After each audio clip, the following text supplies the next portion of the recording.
Assalamualaikum warahmatullahi wabarakatuh. Alhamdulillah, wassalatu wassalamu ala rasulillah. Segala puji dan puja kehadirat Allah subhanahu wa ta'ala, juga salawat dan taslim kepada Nabi besar Muhammad sallallahu alaihi wa ala alihi wa sahbihi wasallam. Saudaraku seiman, di hari yang mulia ini, di hari Kamis, Allah subhanahu wa ta'ala masih memberikan kita satu hari lagi umur. Mari kita maksimalkan agar selalu di atas ketaatan kepada Allah subhanahu wa ta'ala. Sebagaimana kita tahu itu adalah tujuan utama kita diciptakan oleh Allah subhanahu wa ta'ala. Dalam surah Az-Zariyat Allah kekalkan, وَمَا خَلَقْتُ الْجِنَّ وَالْإِنسَ إِلَّا لِيَعْبُدُونَ. Aku, kata Allah subhanahu wa ta'ala, tidak menciptakan, mengadakan, melahirkan, mempopulasikan manusia dan jin kecuali untuk beribadah kepadaku. Dan itulah tujuan utama saudaraku seiman. Jangan sampai tersibukkan dengan hal-hal yang merupakan pernak-pernik kehidupan. Hanya melengkapi saja dari makanan, dari minuman, dari pakaian, dari pergaulan. Sehingga melalaikan kita terhadap inti daripada kita diciptakan, yaitu tunduk dan patuh kepada Allah subhanahu wa ta'ala. Maka selalu selimuti semua kebutuhan-kebutuhan kita itu dengan ketaatan kepada Allah subhanahu wa ta'ala. Apapun yang Allah bolehkan, Allah halalkan, kita nikmati. Yang Allah haramkan, kita jauhi tentunya. Selanjutnya kita panjatkan salam hormat kita kepada Nabi Muhammad SAW, sebagaimana Allah subhanahu wa ta'ala perintahkan kepada kita, dengan tujuan tentunya menjalankan apa yang Allah perintahkan dan juga membalas jasa kebaikan manusia terbaik ini, karena dia telah menyampaikan dan mengorbankan selama 23 tahun agama yang mulia ini sampai akhirnya kita bisa menikmatinya sebagai tuntunan hidup kita. Baik teman-teman sekalian, hari Kamis kita akan melanjutkan bahasan buku 100 ide praktis mendidik keluarga menjadi saleh yang ditulis oleh Abdul Latif bin Hajiz Al-Ghamidi. Dan ini sudah kita bahas banyak sekali di awal-awalnya ya. Dan buku ini Bapak Ibu sekalian tentunya kita sudah bahas sampai ke halaman 25 ya pada kesempatan yang lalu, yaitu masuknya ke 100 ide untuk mendidik anak-anak dan dibagi menjadi poin-poin atau subbab besar oleh penulis. Dimulai dengan yang pertama adalah dari 100 ide itu ilmu. Dan di sini beliau mengangkat, saya ingatkan kembali, karena kita sudah membahas 3 poin dalam bahasan ilmu ini. Saya ingatkan kembali agar tidak terluputkan dan tersambung dengan kajian kita pada hari ini ya. Beliau mengangkat pertama sekali firman Allah subhanahu wa ta'ala dalam surah Al-Mujadilah ayat 11, ayat yang sangat masyhur tentang keutamaan para penuntut ilmu dan bagaimana Islam memang datang menjadikan ilmu sebagai asas dan pondasi agama ini. Yaitu yang bunyinya yarfa'illahu alladhina amanu minkum walladhina utul ilma darajat. Al-ayah, yang artinya Allah akan mengangkat derajat orang-orang yang beriman di antara kalian dan orang-orang yang diberi ilmu beberapa derajat. Dari sinilah beliau kemudian mengangkat beberapa poin-poin dasar bagaimana caranya membangun ilmu itu di dalam diri kita, di lingkungan dan orang-orang sekitar kita. Apakah itu di rumah bersama dengan anggota keluarga, tentunya istri, suami, anak-anak, orang tua, yang pembantu rumah tangga, dan siapapun yang bersama kita di rumah. Begitu juga dengan lokasi di luar rumah kita, seperti di kantor, di jalanan, di pasar, ya. Dimanapun kira-kira kita beraktivitas ya, lagi berperang, lagi mencari nafkah dan seterusnya. Bagaimana kita bisa mengemas semua itu dengan ilmu syar'i? Baik, yang pertama, beliau mengatakan mengadakan kajian harian atau minimal mingguan dengan keluarga. Materinya patut diragamkan, divariasikan, terkadang sirah, terkadang fikih, terkadang akidah, terkadang adab dan budi pekerti, dan terkadang keutamaan dan sifat-sifat mulia. Kajian ini mendidik kedisiplinan keluarga dalam urusan waktu dan tempat, menambah ilmu mereka, meluruskan amal perbuatan mereka, menguatkan hubungan sebagian dari mereka dengan sebagian lainnya, menambah kepercayaan mereka kepada pemimpin mereka. Waktu yang bisa dipilih adalah sesudah subuh di hari libur atau sesudah asar di hari Jumat. Ini sudah kita paparkan sebenarnya panjang lebar pada kesempatan yang lalu ya. Tapi saya kembali ingatkan Bapak Ibu sekalian bahwasanya sering menghidupkan kajian ya. Di rumah itu bagian daripada penanaman ilmu di dalam rumah kita. Kalau seandainya ada di antara kita yang punya background agama yang cukup, sebagai suami misalnya atau sebagai ayah, dia sering mengadakan aktivitas ini. Apakah itu hanya diskusi ringan, apakah itu kajian buku, ya, Atau dengan membaca, menyuruh istri membaca misalnya, atau anak-anak membaca, kemudian didiskusikan bersama, diberikan tambahan-tambahan faedah.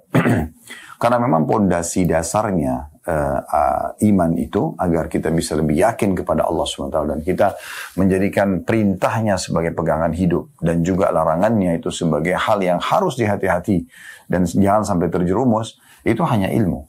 Dengan adanya ilmu maka kita akan otomatis lebih bisa menerima semua itu dan lebih bisa menerapkannya. Karena ilmu agama ini semua berisikan perintah-perintah dan larangan. Perintahnya diikuti dengan janji-janji positif dan Allah pasti benar dengan janjinya.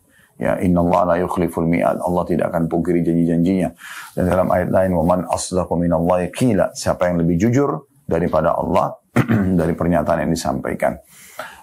Begitu juga dengan larangan, diikuti dengan semua ancaman-ancaman yang akhirnya pasti akan kena kepada para pelanggar kalau mereka tidak segera meninggalkan ataupun taubat kepada Allah Subhanahu wa ta'ala. Nah, cara yang terbaik, bekali keluarga kita, bekali ya diri kita dan keluarga kita dengan ilmu-ilmu syar'i. Sekarang di masa kita, alhamdulillah, media sudah sangat terfasilitasi ya. Allah SWT mudahkan kita bisa belajar dengan sangat mudah dengan bagian-bagian yang tadi disebutkan. Kadang-kadang kita mau dengar kajian sirah ada, kita ingin kajian akidah ada, kita ingin kajian adab dan tata krama ada, atau kajian-kajian yang lainnya. Seperti saya sering ingatkan di playlist YouTube kami, Bapak Ibu bisa ngikutin kajian sirah nabawi, kajian serial sahabat. Bapak Ibu bisa mengikuti kajian akidah, mohon maaf, seperti bedah buku Minhajul Muslim, Syekh Abu Bakar Jazari rahimahullah, ada bab akidah yang beliau bahas panjang lebar di beberapa puluh lembar yang pertama bukunya ya. Begitu juga dengan ada kajian adab dan tata krama di sana, ada kajian akhlak, ada kajian fikih muamalah dan fikih ibadah. Jadi satu buku itu sudah sangat lengkap sebenarnya. Anda bisa ikuti dan itu tidak kurang dari hampir mendekati 1000 lembar ya, sekitar 990-an lembar gitu. Itu harusnya sudah bisa dijadikan sebagai bahan kajian di rumah dan akhirnya kita dan keluarga bisa lebih banyak memahami tentang ilmu agama. Walaupun tidak cukup dengan buku itu, kita masih butuh membaca buku-buku yang lain. Tapi ini paling dasar sekali di mana akan menambah ya ilmu pengetahuan untuk kita semuanya. Di poin kedua, setelah itu, setelah dirutinkan kajian sehari sekali atau sepekan sekali, paling tidak, maka akan ada menghafal Al-Quran, yaitu menentukan ayat dan beberapa ayat yang diberikan sebagai kewajiban pagi hari bagi anggota keluarga. Lalu waktu tasmi' itu menyetor hafalan, ditentukan di antara mereka sesuai dengan keadaan mereka. Dari Buraidah radhiyallahu anhu dia mengatakan Rasulullah sallallahu alaihi wasallam bersabda, "Man qara'a al-Qur'ana wa ta'allama wa 'amila bihi ulbisa yawmal qiyamati tajan min nurin daw'uhu mithlu daw'i syams wa yuksa walidayhi hullatani la yakum bihi mad-dunya."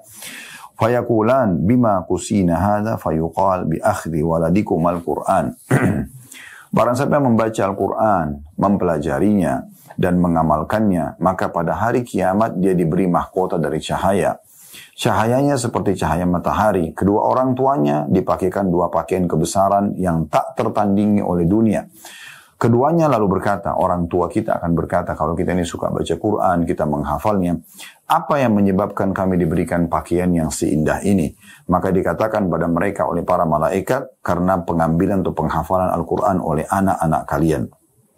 Hadis ini disebutkan oleh Al-Hakim dalam kitab Mustadraknya. Ini sudah kita jelaskan sebenarnya pada pertemuan yang lalu, saya ingatkan kembali ya. Jadwalkan, haruskan anak-anak kita mengikuti halaqah Quran. Baik itu dimulai dari tahsinnya, belajar membaca Al-Quran yang benar, dengan tajwidnya, kemudian masuk ke hafalannya. Ini akan sangat besar manfaatnya buat kita. Di dunia mereka akan terkontrol dengan Al-Qurannya, kita hidup atau kita sudah meninggal. Di akhirat mereka juga akan mendapatkan manfaat yang sangat besar. Ya, si orang tuanya dan anak itu akan mendapatkan keutamaan yang sangat besar. Seperti hadits Nabi SAW. Nanti dikatakan kepada para penghafal Al-Quran, bacalah ayat sebagaimana kau pernah mentartilnya di dunia. Sesungguhnya akhir kedudukanmu adalah di akhir ayat yang kamu baca.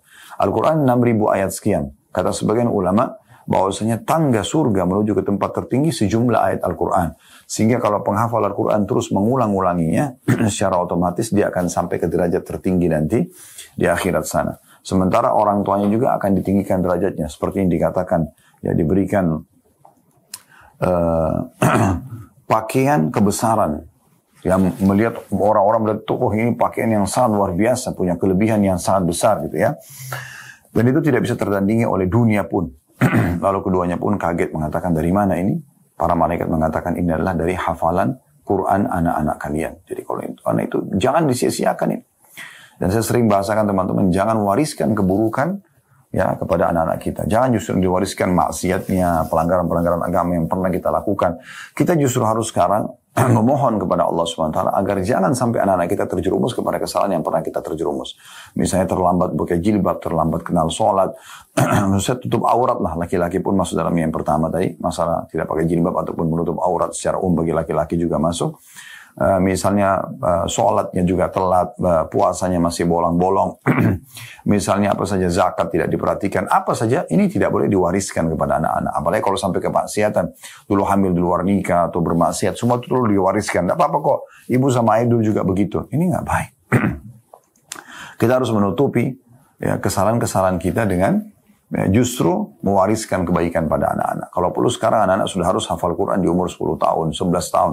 Kita coba terus ikhtiar dan berdoa kepada Allah SWT. Konsumsikan ke dalam tubuh mereka rezeki-rezeki yang halal agar memudahkan mereka bisa menerima ya apa yang Allah Subhanahu wa taala perintahkan. Ibnu Abbas berkata radhiyallahu anhuma, "Tufiya Rasulullah SAW wa ana ibnu 10 sinin wa qad qara'tul muhkam." Rasulullah SAW wafat saat umurku 10 tahun dan aku sudah menghafal surah-surah Al-Mufassal ya. Disebutkan oleh hadis Bukhari, maksudnya surah-surah panjang semua sudah dihafal oleh Ibnu Abbas radhiyallahu anhu. Saat berkendaraan bersama bisa dimanfaatkan untuk tasmi'at dan murajaah tahsin tilawah, mendengar ayat-ayat dari para qari dan syekh. Maksudnya kalau di rumah sudah dilakukan, di mobil pun usahakan mereka terbiasa mendengarkan tilawah Al-Quran. Ya, mereka terbiasa mendengarkan Al-Quran. Bukan tontonan-tontonan yang tidak bermanfaat. Ini harus diperhatikan baik-baik. Karena tontonan ini akan sangat berpengaruh pada jiwa mereka. Tidak boleh kita biarkan. Ya. Yang ketiga, menghafal hadis-hadis Rasulullah SAW, dipilihkan hadis-hadis yang sesuai dengan mereka dan kebutuhan mereka. Caranya hadis ditulis di secari kertas, dikopi sesuai dengan jumlah keluarga yang mampu menghafal, lalu dibagikan kepada mereka untuk dihafalkan dan akan disimak di waktu tertentu yang disepakati. Hadis-hadis yang diambil dari As-Sahihain atau Sahih Bukhari dan Muslim, Arba'in An-Nawawiyah, ini ada buku Imam Nawawi, 40 hadis pilihan. Riyadus Shalihin, ini juga bukunya Imam Nawawi yang cukup besar ya, sekitar 1000 lembar, dan ini masih kita bedah sekarang, sudah ada di pertengahan jalannya ya, di hari Rabu siang hari ya. Kemudian Sahih Al-Kalim At-Tayyib ya, As-Sahih At-Targhib Tarhib dan Sahih Al-Jami'. Ini semua buku-buku hadis ya yang sangat masyhur. Sahih Targhib Tarhib bukunya Al-Mundhiri, kemudian di Sahih ditelusuri lagi hadis oleh Albani. Sahih Al-Jami' bukunya Imam Al-Albani. Semua ini buku-buku yang bisa dijadikan sebagai rujukan. Dianjurkan untuk mengaitkan sebagian kajian dengan yang lainnya, misalnya menafsirkan ayat yang dihafalkan dan syarah hadis yang dengan kajian mingguan. Nah ini kalau dalam kajian mingguan, jadi kita hubungkan antara hafalan ayat Al-Quran dengan ya penjelasan hadis yang kita sedang ajarkan atau wajibkan mereka menghafalnya. Kita masuk sekarang poin keempat, teman-teman, pada kesempatan ini untuk memperkaya ilmu di rumah. Usahakan poin keempat, membuat perpustakaan di rumah yang berisi buku-buku yang sesuai dengan semua tingkatan anggota keluarga, cocok dengan selera mereka yang disyariatkan, sehingga ia menjadi kebun yang kaya dan memberi. Siapa yang memasukinya mendapatkan apa yang dicarinya. Di sana ada apa yang sesuai dengan penuntut ilmu, kaum laki-laki, wanita, anak-anak, spesialis, dan pengkaji. Jadi disisikan ada kayak satu, kalau bisa ruangan bagus sendiri. Dia kayak perpustakaan keluarga. Dan itu dijadikan sebagai kunjungan rutin. Sehingga kita tuh bolak-balik masuk ke perpustakaan tersebut. Anak-anak pun terbiasa, pasangan hidup kita terbiasa ya. Kalau tidak bisa memang, mungkin tidak memadai tempatnya, kita bisa meletakkan di kamar masing-masing. Kayak di kamar suami istri ini ada meja kerja suami saya, di situ ada buku-buku yang mungkin setiap lewat sang istri melihatnya. Mungkin dia tertarik untuk membacanya misalnya. Mungkin anak-anak di meja belajar mereka nanti akan ada buku-buku yang bisa kita pajang dan dibacakan buat mereka awalnya. Mungkin diawali dengan buku-buku yang bergambar, dari misalnya juz amma, ayatnya dibacakan lalu terjemahannya, atau kisah-kisah para nabi-nabi, orang-orang saleh. Jadi itu dibangun supaya mereka terbiasa mendengarnya dalam setiap hari. Dan ini satu hal yang penting sekali. Ya, situ dikata beliau bisa buku-buku untuk para penuntut ilmu, baik pemula, bisa juga yang udah buku khusus untuk laki-laki, ada buku khusus untuk perempuan, kan ada fikih yang fikih wanita sendiri yang berhubungan dengan haid, nifas dan seterusnya, hamil, menyusui misalnya. Kemudian ada buku yang khusus laki-laki misalnya kayak lebih umum lah ya, laki-laki itu seperti masalah bab jihad ya, mencari nafkah dan seterusnya. Ada buat anak-anak tadi buku-buku anak-anak, ada yang spesialis lebih kepada fokus bidang spesialis kita apa gitu ya. Kita ingin mendalami apa tentang sirah nabawi misalnya, tentang fikih misalnya, tentang hadis misalnya, tentang tafsir misalnya. Ini semua kita fokus gitu. Begitu juga para pengkaji mungkin kalau Anda pengisi ya materi, Anda bisa jadikan perpustakaan itu sebagai rujukan Anda menulis dan menyusun materi. Ini penting sekali teman-teman ya. Jadi jangan yang selalu diberikan hadiah kepada anak-anak hanya makanan, hanya minuman. Itu bukan tidak boleh. Tetapi jangan lupa buku-buku. Selalu hadiahkan buku, bacakan buku tersebut, itu penting sekali. Membuat mereka suka dengan buku itu satu hal yang baik, ya. Dan usahakan menghindari kesukaan mereka terhadap handphone, tontonan-tontonan, kartun, ataupun tidak dikontrol oleh orang tua. Ini nggak boleh sama sekali, ya. Nggak boleh, dilarang dan berhentikan, walaupun menangis, gitu kan. Jadi kita alihkan kepada hal yang dibolehkan. Jadi dia faham, oh ternyata ini nggak boleh, ini boleh, gitu ya. Yang kelima, mengadakan perpustakaan audio yang berisi kaset-kaset yang beragam, yang beraneka ragam, yang sesuai dengan semua umur atau tingkatan berisi berbagai persoalan dan tema sejalan dengan keinginan dan kecenderungan yang disyariatkan. Kaset-kaset para ulama, syekh dan dai. Aktivitas perpustakaan digerakkan dengan beberapa cara, yaitu mendengar kaset lalu menuangkannya dalam buku, meringkas isinya dan meletakkan daftar isi dan dari temanya. Bila memungkinkan disediakan sudut di perpustakaan untuk dakwah dan hadiah.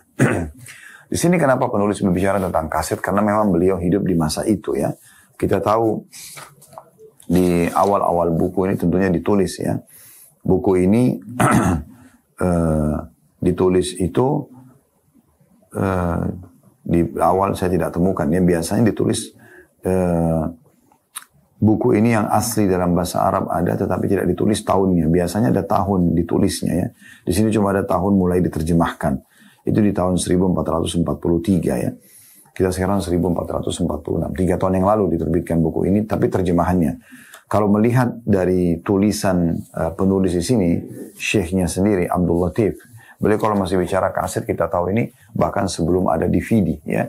Kalau ada pasti beliau sudah singgung di situ ya. Kalau di masa kita lebih mudah lagi sekarang. Tidak butuh lagi kaset-kaset, tapi bagaimana kita memperdengarkan kepada anak-anak kita ya melalui kalaupun harus menggunakan handphone misalnya. Maka itu bisa kita gunakan, tapi kita yang membatasinya. Mana yang boleh nonton, mana yang tidak boleh ya.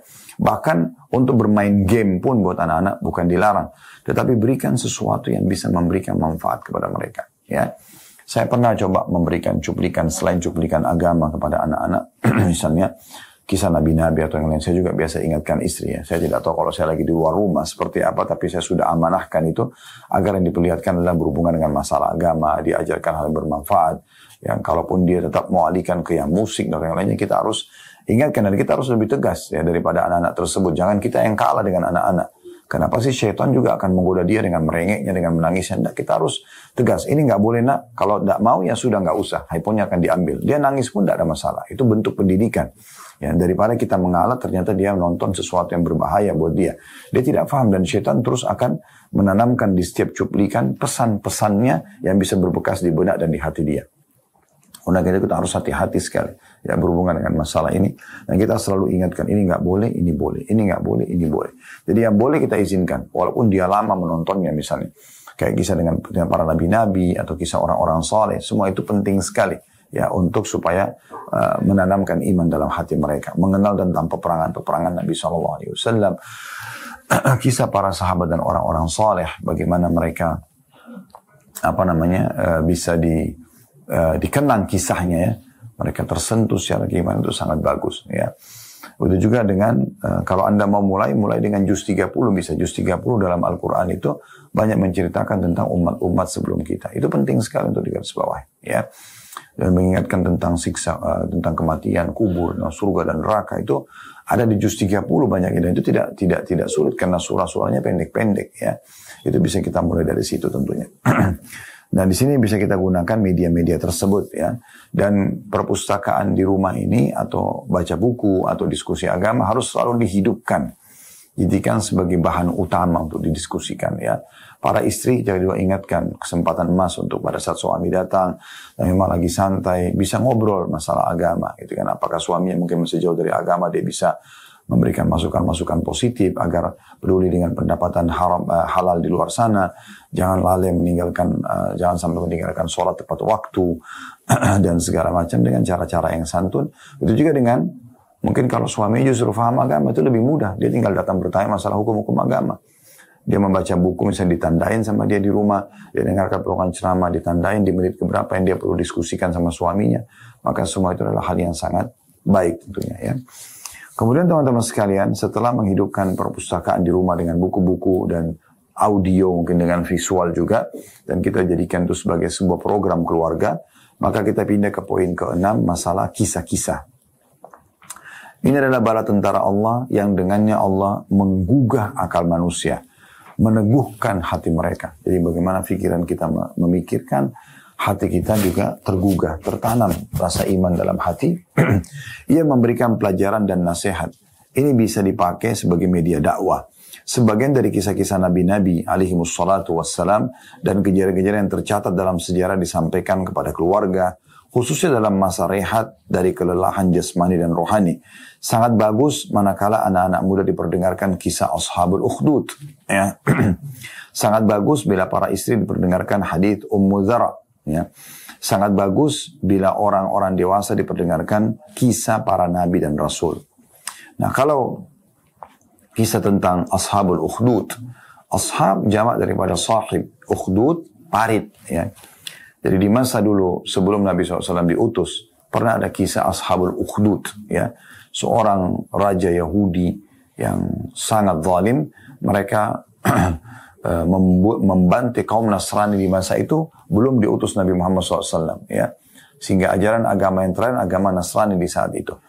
Maka mereka pun Raja Zalim ini dengan para pengikutnya membuat parit lalu membakar orang-orang yang tidak mau meninggalkan agama mereka. Dikenal dengan Ashabul Ukhdud. Dan ini yang disebutkan salah satu keajaiban pada saat itu terjadi, bayi yang bisa bicara di buayan, ya. Karena pada saat ibunya mau loncat ke dalam api, dia prihatin dengan anaknya. Dia sendiri tidak ragu untuk dirinya. Maka tiba-tiba anaknya bicara dalam buayan mengatakan, "Ibu, ya loncatlah, lemparkan dirimu, yang sungguhnya kita di atas kebenaran." Maka ibu itu tanpa ragu lalu kemudian melemparkan dirinya ke dalam api. Itu kisah Ashabul Ukhdud, ya. Itu Allah sebut ceritakan dalam Al-Quran. Qutila ashabul ukhdud, an-nari dhatil waqud, idhum alaiha qu'ud, wa hum ala ma yaf'aluna bil mu'minina syuhud, ya. Wa ma naqamu minhum illa an amanu billahi. Jadi al-ayah maksudnya adalah kisah ashabul ukhdud itu kisah tentang orang-orang yang dibuatkan parit, dibakar, ya. Api yang bergejolak dinyalakan untuk membunuh mereka, ya. Dan mereka duduk sambil menyaksikan pembantian atau penyiksaan tersebut, ya. Dan mereka akan menjadi saksi pada hari kiamat terhadap apa yang mereka kerjakan itu, ya. Akan dituntut mereka nanti pada hari kiamat karena perilaku mereka ini. Dan mereka tidak balas dendam dengan orang-orang kecuali mereka beriman kepada Allah. Ya, gitu. Itu kisah Ashabul Ukhdud. Jadi diperdengarkan bagaimana perjuangan mereka mempertahankan keimanannya misalnya. Sama dengan hadits Ummu Dzara. Ya, hadits Ummu Dzara yang sangat masyhur. Kisah bagaimana seorang ibu, ya, ini diriwayatkan oleh Imam Muslim, seorang istri, ya. Ini kalau untuk istri bagaimana dia bisa belajar dari Ummu Dzara dan sahabat-sahabat Nabi yang lain, bagaimana mereka melayani suami mereka, bagaimana mereka membangun rumah tangganya dengan baik, dengan keharmonisan dan seterusnya, ya. Dan bagaimana juga diambil pelajaran kalau orang sudah dikasih suami yang baik, yang saleh, jangan ditinggalkan begitu saja, ya. Karena walaupun Anda menikah lagi dengan laki-laki lain, belum tentu Anda mendapatkan orang yang sebaik dia dari sisi keimanan terutama, ya. Walaupun misalnya Anda nikahi sekarang atau Anda menikah sama Anda orang yang kaya raya, dipenuhi semuanya kebutuhan Anda materi, tapi kalau Anda kosong dari keimanan dan ilmu, apa manfaatnya? Sementara mungkin rumah itu sederhana tapi diisi dengan keimanan dan ilmu, justru itu akan membuat rumah tangga itu bahagia dan tentram. Lalu beliau mengatakan juga kisah para nabi-nabi dan rasul itu dibacakan, selalu dirutinkan, didengarkan gitu ya. Baik, kemudian yang ketujuh, teman-teman sekalian, berlangganan majalah dengan manhaj Islam yang sahih. Maksudnya, kalau di masa dulu memang masih banyak majalah, sekarang mungkin majalah sudah tidak terlalu diminati ya. Tetapi mungkin bisa dimaksud dalamnya buku-buku tadi ya. Kalau ada di masa dulu majalah itu masih aktif sekali ya. Mungkin di masa beliau menulis buku ini ya. Jadi berlangganan dengan majalah-majalah yang Islam, mingguan atau bulanan atau musiman ataupun tahunan. Dan ini sekaligus membantu majalah tersebut untuk bisa terus eksis karena kita membelinya ya. Yang penting adalah keluarga memiliki alternatif Islami yang baik di tempat gempuran informasi hampa yang menyerang rumah-rumah. Langganan majalah ini bisa menjadi hadiah atau bonus menarik bagi anggota keluarga yang melakukan sesuatu yang baik atau berbuat mulia dalam satu kesempatan. Jadi mungkin kalaupun anak-anak mau diberikan sesuatu, kalau bukan buku, mungkin ada serial apa ya, yang dalam bentuk kalau kayak majalah kan tuh variasi sekali ya, banyak sekali informasi dalamnya. Kan bedanya buku sama majalah itu kalau buku dia fokus kepada bahasan yang sedang diinginkan. Kalau majalah itu supaya orang tidak jenuh, maka dia dalam satu majalah bisa banyak sekali bahasan sebagaimana sudah kita tahu ya. Nah, jadi mungkin pesan ini yang perlu kita tanamkan. Maksudnya kita variasikan informasi yang sampai dengan metode pendidikan yang berbeda juga. Ini akan membuat kejenuhan itu hilang tentunya. Itu yang dimaksudkan ya. Dan ini jangan lupa kalaupun berlangganan dengan majalah-majalah ini, maka majalah ini harus dengan manhaj Islam. Sebenarnya sampai sekarang juga masih banyak majalah ya. Mungkin ada majalah passion, ada majalah politik, ada majalah segala macam ya. Kalau kita mau, kita masuk ke majalah-majalah pendidikan Islam ya. Saya terus terang masih luput dari saya tentang masalah perkembangan majalah yang dalam Islam ini, tapi saya pernah menemukan ada ya, apakah berlanjut sampai sekarang atau tidak, Allahu a'lam. Tapi cukup banyak juga teman-teman kita yang masih aktif menerbitkan majalah-majalah. Kalau ditemukan dengan manhaj Islam yang benar, ya sesuai dengan pemahaman Ahlus Sunnah wal Jamaah, maka tidak ada salahnya untuk dijadikan sebagai referensi. Yang kedelapan, mendaftar pada halaqah-halaqah atau rumah-rumah tahfidz Quran. Baik untuk orang dewasa di masjid-masjid atau di rumah-rumah, para hafizat untuk ibu-ibu, khususnya halaqah tahfidz yang memiliki kiprah dan aktivitas yang kentara, maksudnya terlihat ya. Pemikiran ini termasuk perkara yang seorang muslim patut memperhatikannya dalam mendidik keluarganya. Seorang wanita akan menemukan wanita-wanita salihah sehingga dia akan terjauhkan dari wanita-wanita yang memiliki hati yang sakit dan berakal hampa. Di sebagian rumah-rumah tahfidz ada TPA yang mengajari anak-anak dasar-dasar Al-Quran, menulis, membaca, dan akhlak-akhlak Islam yang mulia sesuai dengan usia mereka. Nah di poin ini tentunya penulis mengajak kita untuk ayo coba satu keluarga itu punya program pergi ke rumah tahfidz, terikat dengan mereka. Ya, ini kebutuhannya sebenarnya bisa dipenuhi di rumah ya. Bisa kita lakukan, kita keluar atau kita dalam rumah. Kalau dalam rumah, berarti memang usahakan juga satu keluarga itu belajar, ya, belajar bacaan Quran, belajar terjemahannya, ya, menambah tadi hafalan-hafalan di poin sebelumnya, ya, mengaitkan antara Al-Quran itu dengan penjelasan atau syarah hadits-hadits Nabi SAW, ya, hukum-hukum agama. Nah itu semua penting. Nah kalau kita keluar terikat dengan TPA misalnya atau halaqah-halaqah tahfidz Quran ini, tambahannya adalah kita bertemu dengan orang-orang yang saleh dan salihah. Kita bisa lebih banyak mengenal mereka ya. Sehingga akhirnya terbentuklah komunitas kita bersama mereka. Terkadang mungkin di awalnya kita sedikit agak kaku ya atau kikuk karena memang melihat keadaan mereka yang sudah hafal 30 juz, mungkin mereka sudah lancar berbahasa Arab, tetapi itu justru pendongkraknya. Itu nanti yang membuat kita mau seperti mereka. Di hari-hari pertama syaitan akan membubui kita seakan-akan itu sulit, itu susah dan segala macam. Tapi setelahnya itu akan sangat mudah. Setelahnya akan sangat mudah, gitu ya. Mungkin sehari, sepekan, sebulan, lama-lama Anda akan adaptasi dengan sendirinya. Seperti Anda kalau pertama kali hadir dalam halaqah majelis ilmu misalnya. Mungkin di awal Anda datang, Anda bingung melihat orang-orang sibuk menulis. Mereka begitu ditanya sama ustadznya, maka mereka bisa langsung meresponnya, karena mereka sudah terbiasa. Maka Anda pertama-tama mungkin agak kikuk sedikit, tapi lama-lama Anda akan terbiasa, teman-teman sekalian. Saya dulu punya pengalaman pribadi waktu duduk di kampus di Madinah dulu. Saya melihat dan saya jadikan pelajaran akhirnya sampai pendidikan setelahnya. Saya melihat ternyata, orang-orang yang mau seriusin, dia duduk, dia dengarin dosen, dia tulis, dia coba bertanya, jadi pintar gitu. Dibandingkan orang yang begitu dia dengar, kayaknya saya nggak paham materinya. Dia nggak mau bertanya. Dia biarin saya berlalu begitu saja informasi. Padahal sebenarnya itu informasi penting. Maka di saat itu dia akan seterusnya tidak bisa mengetahuinya. Saya dulu pernah duduk sama orang-orang yang seperti ini, yang tidak mau tahu, ya udah, ini dosen ngomong apa, nggak ngerti, sudahlah, nggak apa-apa, nanti aja kalau mau ujian baru baca, misal. Dengan saya pernah duduk, setelah itu saya ubah ya, dengan perombakan ini membuat saya jadi berubah total. Saya melihat di 2-3 baris pertama di dalam kelas, karena ada sekitar 8 baris meja ke belakang ya, sama kursi. Itu 3 baris pertama tuh para penuntut ilmu yang betul-betul serius, karena dosen datang, mereka sudah siapin buku tulisnya, pulpennya, buku cetak atau kitab yang perlu dibahas gitu ya. Terus guru mulai masuk, mulai bicara, setelah muji Allah, salawat, langsung masuk ke materinya.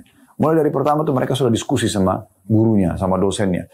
Ini apa maksudnya, ini kenapa begini, ini dalilnya. Coba buka halaman ini, dibuka sama mereka, ditandain sama mereka. Apa yang mereka belum paham ditanya. Jadi diskusi hidup dalam 50-60 menit itu. Ya, kurang lebih 50 menit sampai 1 jam. Saya coba pindah ke tempat mereka di 3 baris pertama itu. Karena di kelas waktu itu tidak ditentukan nomor bangkunya, siapa saja datang duluan boleh duduk. Maka saya duduk, saya pindah. Mungkin orang-orang di sekitar saya bingung juga melihat, kok ini orang dari kursi belakang sekarang pindah ke depan gitu. Tapi mereka tidak melarangnya. Saya pernah melihat mereka, awal-awalnya saya kelabakan, ya, kerepotan. Karena saya harus mengikuti apa yang mereka lakukan. Mereka rajin sekali menulis. Bahkan ada di antara mereka, apapun yang diucapkan oleh dosen itu bisa ditulis sama dia. Saking cepatnya mereka sudah menulis, sudah terbiasa gitu. 3 bulan pertama teman-teman saya adaptasi. Ya, dengan godaan-godaan syaitan untuk apa nyusahin diri, untuk apa begini dan seterusnya. Tapi saya tidak mau pedulikan. Saya harus bisa seperti mereka. Bahkan kalau perlu saya harus ungguli mereka. Dan bifadlillah, dengan karunia dari Allah SWT, saya bisa bersama mereka, bahkan lebih baik daripada mereka. Setelah 3 bulan kemudian, saya sampai masih menyimpan buku-buku tulis saya, teman-teman sekalian. Itu di dalam bahasa Arab, ya, tulisan apa yang diucapkan oleh dosen dalam tinta berwarna hitam, dan yang ayat ukurannya pakai tinta warna merah. Dan itu bisa dengan dosen ucapin, saya langsung tulis. Sampai ada di beberapa materi itu pada saat mau ujian, karena dosennya datang cuma ngomong saja, dia tanya, siapa di antara mahasiswa yang menulis tulisan? Semua pada serahkan tulisan, dan saya pun sempat serahkan tulisan. Begitu minggu depannya beliau datang, beliau mengatakan, coba ini difotokopi tulisannya si Fulan, disebutlah nama saya waktu itu, dan ini difotokopi oleh mayoritas mahasiswa untuk dijadikan sebagai bahan ujian nantinya. Itu kan satu prestasi yang luar biasa, bukan untuk berbangga-bangga ya, tapi ternyata manfaatnya selain kita mendapatkan ilmu, kita juga dapat keterampilan menulis, kita juga dapat ekstra pahala karena buku kita, tulisan kita dibaca oleh mahasiswa yang lainnya. Itu contohnya. Nah ini saya tarik dan jadikan sebagai prinsip hidup. Dan sampai sekarang pun alhamdulillah materi-materi kita coba susun, kita kemas dengan baik. Dan itu tidak sedikit di antara teman-teman da'i juga yang menjadikannya sebagai rujukan. Alhamdulillah ini satu karunia yang besar. Nah yang penting kita mau melakukan itu teman-teman sekalian. Ini penting sekali ya. Jadi kita bagaimana coba ya hadirkan banyak celah-celah dan metode-metode yang kita bisa lebih banyak menuntut ilmu dan akhirnya juga kita bisa mudah menjadi contoh bagi orang lain. Kita kembali ke poin 8 tadi. Nah, masalah halaqah Quran ini penting sekali di luar rumah. Kita bisa bertemu dengan orang-orang yang baik ataupun kita ya di rumah kita mengundang mereka. Kalau tadi orang-orang baik, saya melihat sendiri perubahan yang terjadi pada diri saya karena saya coba duduk sama mereka, akhirnya saya bisa bersama mereka dan adaptasi akhirnya. Dan itu yang terjadi kalau Anda terus bersama dengan komunitas-komunitas yang baik, Anda akan bisa sama dengan mereka atau bahkan lebih. Kemudian yang ke-9 teman-teman sekalian, saran beliau dalam masalah ilmu ini adalah menghadiri ceramah-ceramah umum di masjid dan tempat-tempat kajian dakwah seperti daurah ilmiah ya. Kami sudah adakan ini daurah keluarga. Bulan lalu alhamdulillah, beberapa bulan yang lalu alhamdulillah ada kajian manajemen rumah tangga Islami 1. Saya sekaligus mengajak teman-teman mengikuti live ataupun siaran ulang ini, kita juga ada nanti di akhir bulan ini ya, pekan depan tepatnya, ya, di Agustus ini, insya Allah 30 Agustus sampai 1 September kita akan ada Daurah Keluarga Manajemen Rumah Tangga Islami 2. Coba hadir daurah-daurah seperti ini. Kalau kami khusus membahas masalah memang rumah tangga ya, dan bagaimana polemik rumah tangga, bagaimana menyusunnya dengan baik, menjaganya agar tetap dalam real keimanan. Ya, nanti kita akan bahas masalah bakti dengan orang tua, hak anak-anak, dan juga tentunya hak kerabat.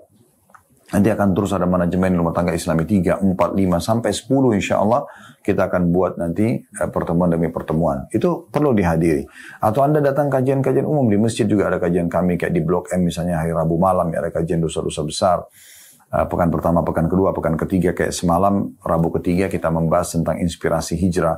Bagaimana teman-teman yang sudah hijrah, ya apa sebab, apa dulu kegiatannya digeluti, lalu mereka menyadarinya, bagaimana Allah sentuhkan secara keimanan mereka untuk meninggalkan perbuatan salah mereka itu, dan kemudian bagaimana prosesnya mereka hijrah, lalu bagaimana mereka sekarang mempertahankan hasil hijrahnya itu. Sambil diambil hikmahnya, kalau ada sesuatu yang perlu kita ingatkan, kita pun atau saya pun menengahi dan coba mengingatkan, ya tamu yang datang, bahwasanya harusnya dia seperti ini dan seperti itu misalnya.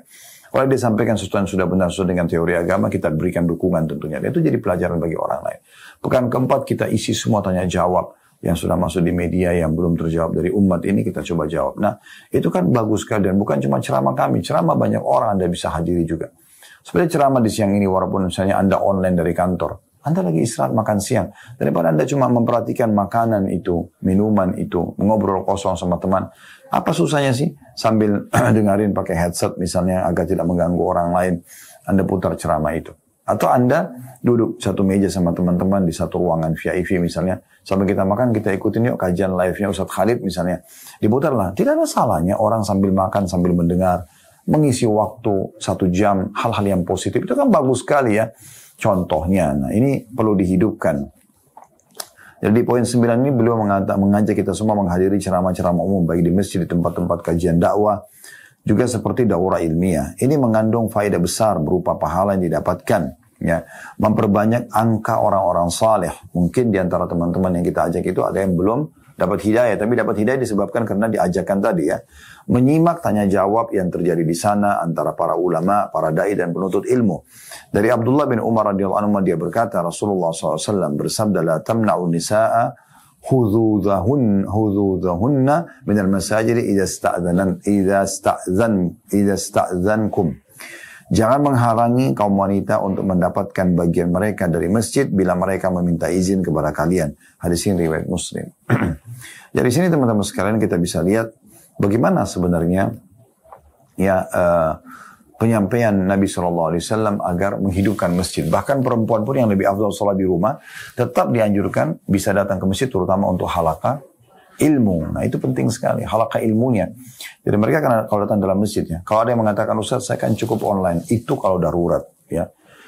Di saat Anda bisa hadir secara langsung tatap muka itu beda. Karena suasananya orang ramai sekali yang datang.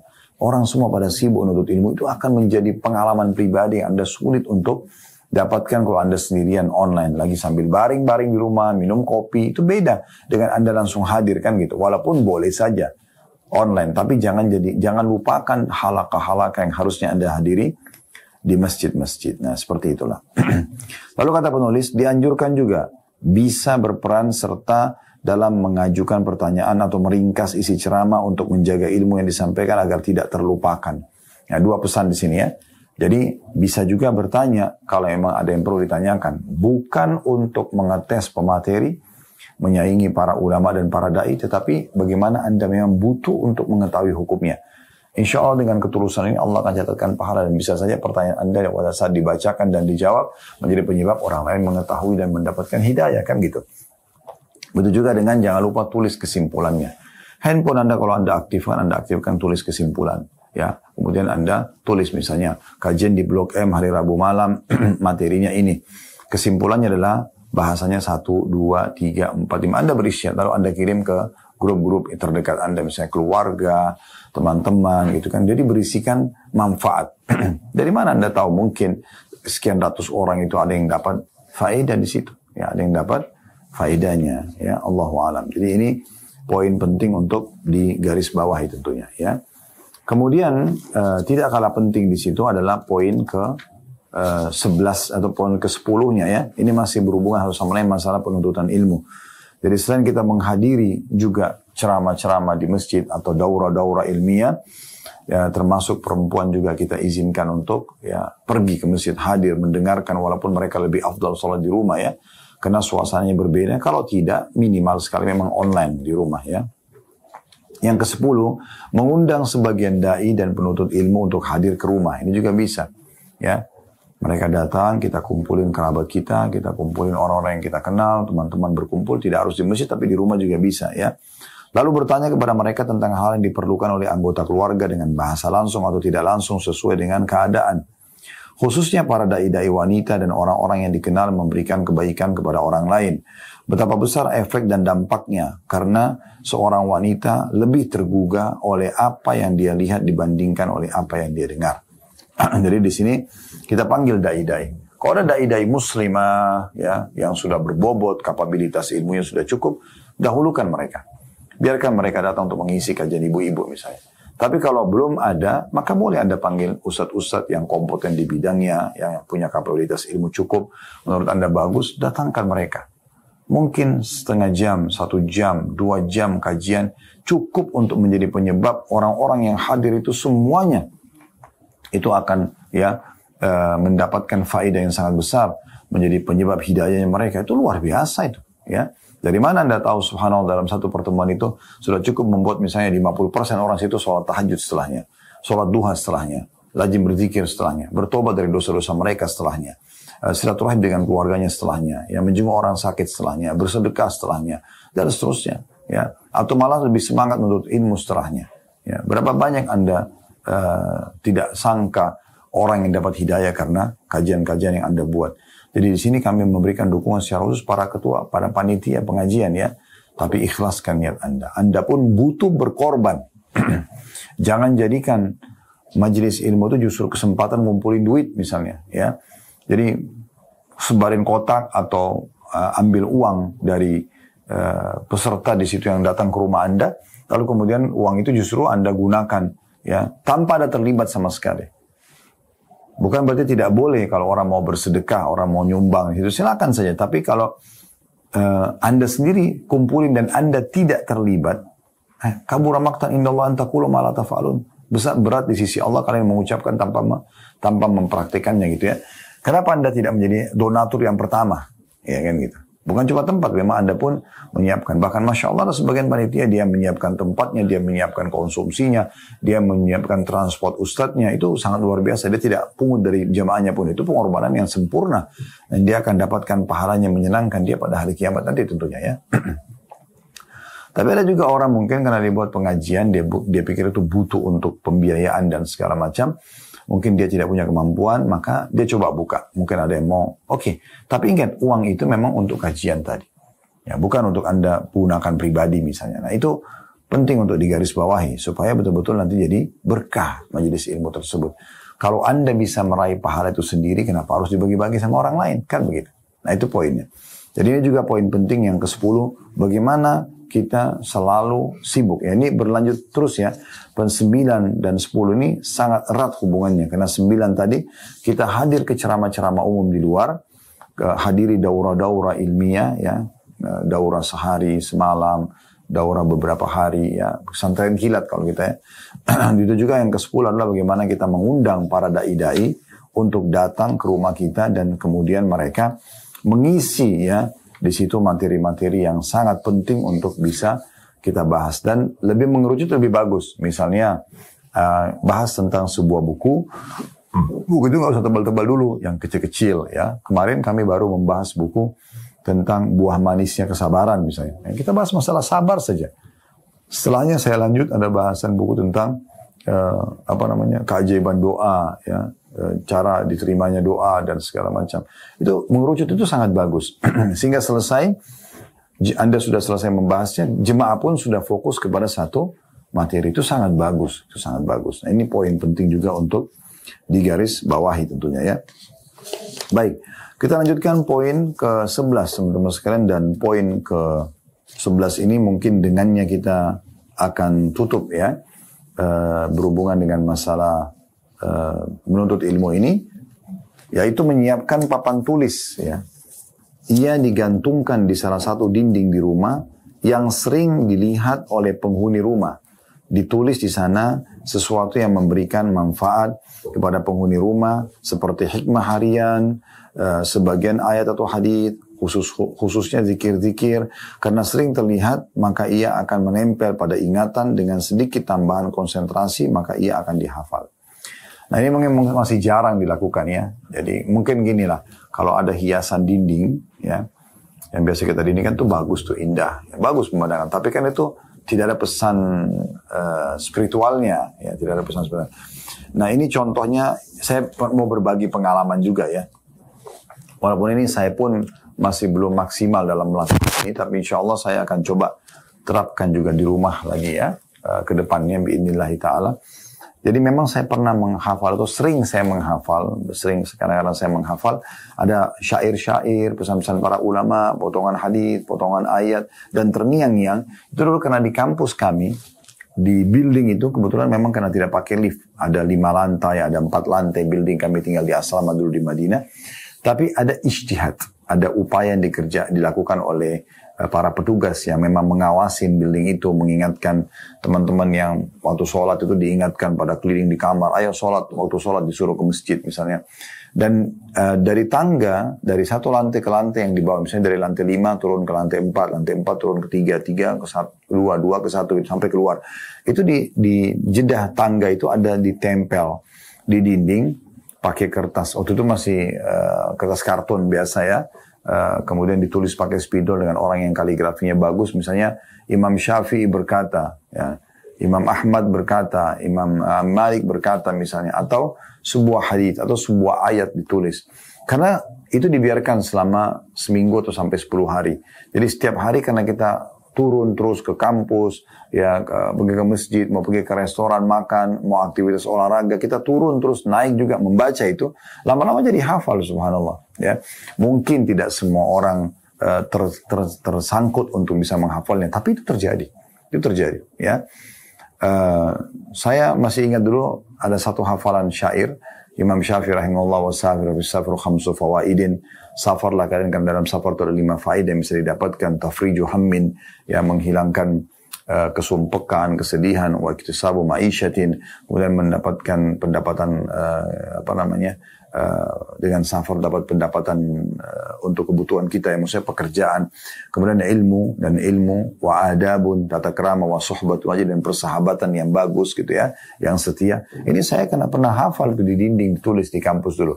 Dan cukup banyak juga yang lain-lain yang sempat kami menghafalnya karena melihat ini. Ini contohnya. Ya mungkin di masa kita sekarang kalau ada tata cara teknologi yang lebih bagus, maka itu mungkin bisa ya. Misalnya Anda juga pasang hiasan dinding itu pesan itu ya. Mungkin orang kadang-kadang kan tulis kaligrafi atau ayat kursi atau apa. Oke lah, itu masih mending ya. Karena itu ada pesan yang kalau selalu dilihat orang, anak-anak atau keluarga itu akan ingat, oh ada ayat kursi misalnya. Tapi tidak ada salahnya pesan-pesan misalnya. Pesan-pesan apa, perkataan ulama, kata-kata mutiara. Cukup banyak sekarang saya lihat yang dipasang di dinding itu tulisan-tulisan, walaupun pendek gitu ya. Pesan tentang masalah ingatlah kematian karena dia akan datang setiap saat. Misalnya contoh ya. Perkataan sahabat Ali bin Abi Thalib yang mengatakan, sungguhnya ya harta itu engkau sibuk menjaganya sementara ilmu itu akan menjagamu, dan yang semisalnya dengan itu. Nah ini semua hal-hal yang sangat baik dan positif yang bisa kita hidupkan di kamar anak-anak, di kamar kita pribadi ya.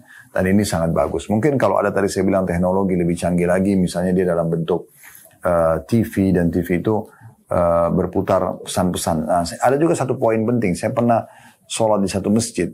Di masjid itu ada 2 TV besar ya. Satu TV untuk menunjukkan waktu sholat ya, dan ada durasi menit kalau antara azan dan iqamah. Satu sisinya itu pesan semua. Subhanallah. Cuma ayat sama terjemahnya misalnya, atau hadis sama terjemahnya, atau perkataan ulama dengan terjemah itu sangat bagus. Tapi di TV. Dan itu jalan terus, berputar terus ya. Berputar terus. Seperti misalnya ayat tentang innallaha ma'al ladzina taqaw walladzina hum muhsinun. Allah akan bersama dengan orang-orang yang bertakwa dan orang-orang yang berbuat kebaikan. dengan terjemahannya. Tidak ada suara, hanya gambar saja. Cuma diikuti dengan gambar-gambar yang menarik kayak gambar padang pasir atau yang semisalnya. Kemudian tentang hadits Nabi SAW apa misalnya ya. Kemudian tentang masalah kematian, masalah perkataan ulama misalnya. Cukup banyak. Nah saya sambil nunggu antara azan di kamar, saya melihat bagus sekali pesan-pesannya itu. Dan itu karena terulang-ulang terus ya. Dan di TV kan bisa diganti-ganti, maka misalnya diputar dan dibiarkan itu dalam 1 bulan sehingga jemaah sudah menghafalnya. Supaya tidak ada kejenuhan, bulan depan bisa diganti. Contohnya. Nah hal-hal seperti ini sangat baik ya. Sama kalau Anda putar TV di rumah, yang diputar itu adalah ceramah. Biasakan dengarkan ceramah dari ceramah ke ceramah yang lainnya. Alhamdulillah sudah cukup banyak sekarang TV-TV satelit ya. Atau misalnya berlangganan atau apalah yang semisalnya. Anda bisa raih, mungkin sekarang media, Anda bisa dengan YouTube atau Instagram memutar selama. Kita sekarang Alhamdulillah di Khalid Basalamah Official sudah memutar YouTube kami 24 jam. Anda bisa ikutin, bisa dinyalakan itu saja. Standby, dengarin dari ceramah ke ceramah yang lain. Dengan diselingi dengan cuplikan-cuplikan nasihat pendek. Mungkin ada sedikit iklan dan informasi yang kami sampaikan. Itu seperti TV, Anda nyalakan aja 24 jam. Tidak ada ruginya. Di saat sholat kita ada azan ya. Kemudian jadi Anda bisa sambil tersadarkan lah di saat waktu sholat. Oh ternyata sudah masuk waktu duhur, asar, maghrib, isya, subuh kan gitu. Di hari Jumat Anda bisa mendengarkan khutbah dari Masjid Haram Mekah dengan terjemahannya misalnya. Itu kami putarkan di channel kami. Gratis lagi. Anda cuma butuh wifi saja yang sekarang semua rumah punya itu ya. Itu biasakan. Anak kita dari kecil pun bisa mendengar. Keluarga kita bisa mendengar. Kalau perlu selalu dinyalakan itu ya. Dan hindari tontonan-tontonan seperti sinetron-sinetron, film-film yang akhirnya membuat nanti juga ini bisa mewarnai kehidupan kita. Biarkan kita menjadi seorang muslim yang sejati. Allahu a'lam. Ini bahasan kita teman-teman sekalian dan kedepannya insya Allah kita lanjutkan di poin ke-12 masih di subbab 1 yaitu masalah ilmu tentunya.